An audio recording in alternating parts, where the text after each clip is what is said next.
मध्ये यशवंत सेनेच्या शाखेच्या उद्घाटन प्रसंगी या कार्यक्रमासाठी उपस्थित व्यासपीठावरील सर्व मान्यवर, यशवंत सेनेचे सर्व पदाधिकारी आणि भादोली गावातील सर्व ग्रामस्थ आणि समाज बांधव, सर्वप्रथम आज क्रांतिज्योती सावित्रीबाई फुले यांची जयंती, त्यानिमित्त मी प्रथम त्या मातेला विनम्र अभिवादन करतो।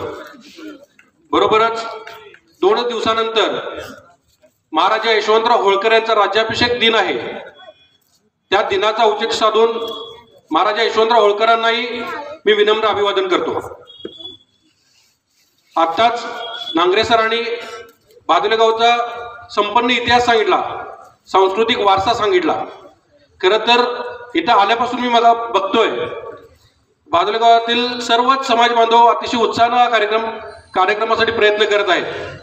आणि 3 डिसेंबरला जे महाराजा यशवंतराव होळकरांच्या जयंतीचा कार्यक्रम कोल्हापूरमध्ये झाला, त्या ठिकाणी अतिशय सुंदर अशा धनगरी ओव्या याचं सादरीकरण तुमच्या गावातील शायरांनी केलं होतं। यशवंत सेना धनगर समाजाच्या सर्वांगीण विकासासाठी नेहमीच कार्यरत आहे।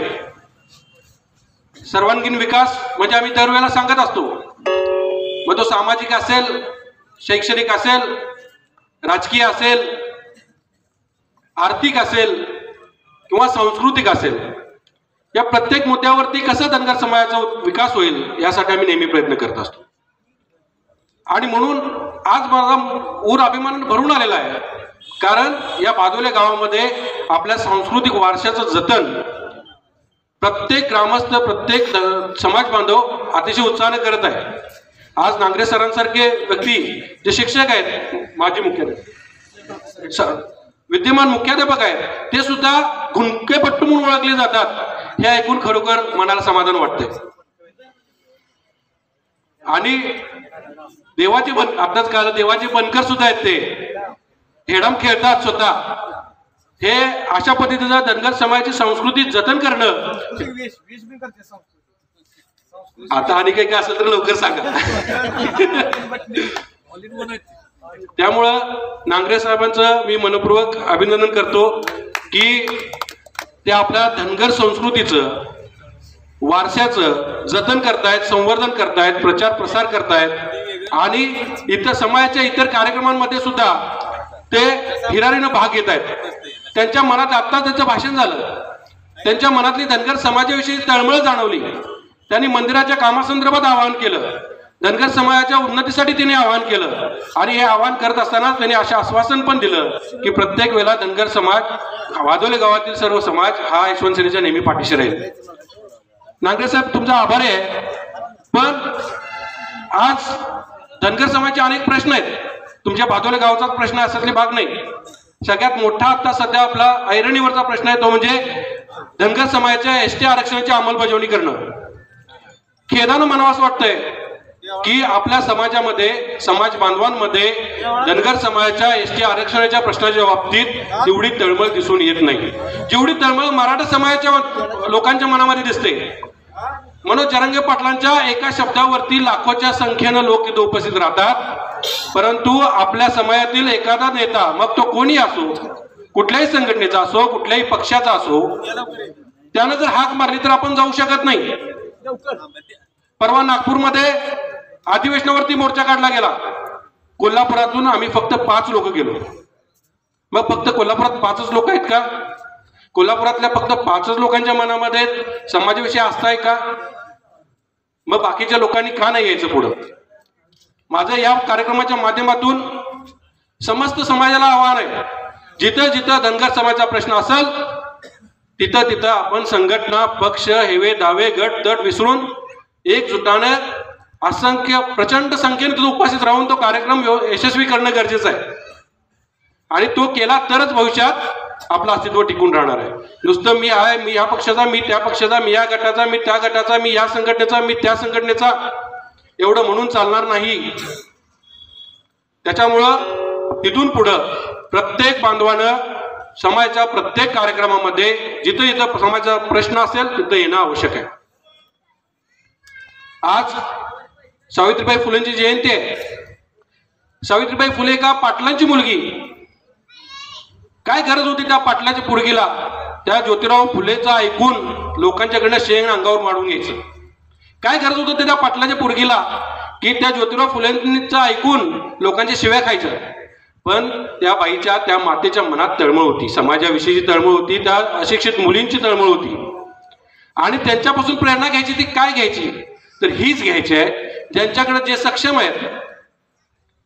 आहेत, त्यांनी समाजासाठी आर्थिक मदत केली पाहिजे. जे सक्षम नाही आहेत त्यांनी समाजाच्या प्रश्नासाठी वेळ दिला पाहिजे. आणि आपल्यावरचा जो होणारा अन्याय हा अन्यायच आहे ना.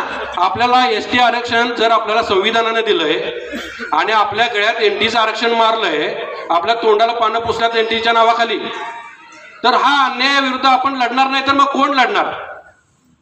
आणि म्हणून आपण सर्वांनी एकजुटानं प्रत्येक प्रश्नासाठी एकत्र येणं आवश्यक आहे. अन्यायाचंच उदाहरण द्यायचं झालं तर महाराजा यशवंतराव होळकर, छत्रपती शिवाजी महाराजांच्या नंतर स्वतःचा राज्याभिषेक करून घेणारा एकमेव राजा जो शून्यातून वर आला. किती अन्याय सहन केला त्या माणसानं. पेशव्यांनी त्याच्या दोन भावांचा खून केला. पेशव्यांनी त्याला तुरुंगात टाकलं. एवढी समृद्ध आणि संपन्न होळकरशाही जे मल्हारराव होळकरांपासून, अहिल्यादेवी होळकरांपासून तुकोजी होळकरांनी स्थापन केली होती, ती सगळी होळकरशाही नेस्तनाबूत करण्याचं काम दुसऱ्या बाजीराव पेशव्यांनी आणि शिंदेंनी आणि इतर त्या काळातल्या सरदारांनी करण्याचा प्रयत्न केला. आणि अशा अवस्थेमध्ये त्या माणसानं शून्यातनं सगळं पूर्ण विश्व निर्माण केलं. आपलं होतं नव्हतं गेलेलं सगळं राज्य परत मिळवलं. आणि मग त्याच पेशव्यांच्या छाताडावर उभं राहून तिने होळकरशाही पुन्हा स्थापित केली. तर अशा महाराजा होळकरांपासून आपण शिकणार ते काय शिकणार? आपल्या अन्यायाविरुद्ध उभं राहणं हेच त्या माणसाने त्यांच्या इतिहासातून शिकवलंय. आणि म्हणून आपण पुन्हा एकदा मी आवाहन करतो की आपण सर्वांनी एकजुटीनं एकत्र येऊया. आपल्या आपण एकत्र आलो तर आपल्यासाठी कुठलाही प्रश्न मोठा नाही. आत्ताच मला नांगरे सरांच्या भाषणामध्ये त्यांनी सांगितलं त्यांच्या इथला सराव कोरोनाचा विषय आहे, इथल्या मंदिराच्या जीर्णोद्धाराचा प्रश्न आहे, इथल्या अनेक गावातल्या समाजाचे अनेक प्रश्न आहेत. काय गरज नाही नांगरे सर बाहेरनं लोक यायची. तुमच्या समाजाचं 500 मतदान आहे असं तुम्ही मला आता सांगितलं. 550 मतदान कशाला पाहिजे दुसरी लोक इथं? तुम्ही 550 मतदान एकत्र व्हा ना आणि तुमचा प्रश्न तुम्ही सोडवा ना. काय कशाला लागतोय यशवंतना? कशाला लागतोय हा पक्ष? कशाला लागतोय तो पक्ष? त्यामुळं सर्वांनी एकत्र या कार्यक्रमाच्या माध्यमातून मी तेवढंच सांगेन की सर्वांनी एकत्र या, एकजुटाने या. प्रत्येक प्रश्न आपण सॉल्व्ह करू शकतो, तडीस नेऊ शकतो. फक्त आपल्यात एकता पाहिजे, ताकद पाहिजे. एकमेकाच्यात भांडत बसून काम होणार नाहीये. आता 6 जानेवारी दिवशी महाराजा यशवंतराव होळकरांचा राज्याभिषेक दिन सोहळा वापगाव येथे संपन्न होणार आहे. आम्ही दरवर्षी जात असतो वापगावला. तुम्ही सुद्धा तुमच्यापैकी जास्तीत जास्त लोकांनी वापगाव इथं यावं, त्या सोहळ्याला हजेरी लावी, याची डोळा तो सोहळा पाहावा. अतिशय सुंदर असा सोहळा राजे भूषणराजे होळकर यांच्या नेतृत्वाखाली तिथं होत असतो. असं मी आवाहन या कार्यक्रमाच्या माध्यमातून तुम्हा सर्वांना करतो. तुम्ही पण याच, तुमच्या पूर्ण पाहुणे मंडळी, मित्रमंडळी, सर्व समाज बांधवांना ही बातमी पोहोचवा आणि जास्तीत जास्त संख्येने आपण कोल्हापुरातून वापगावला जाऊ. आपल्या राजाचा सोहळा आपण स्वतःच्या डोळ्यानं पाहू, यशस्वी करू. एवढं बोलतो आणि मी माझे 2 शब्द संपवतो. जय आईला, जय मला. धन्यवाद डॉक्टर साहेब. यानंतर मान्य श्री राजेश तांबे साहेब, यशवंत सेना पश्चिम महाराष्ट्र अध्यक्ष यांनी 2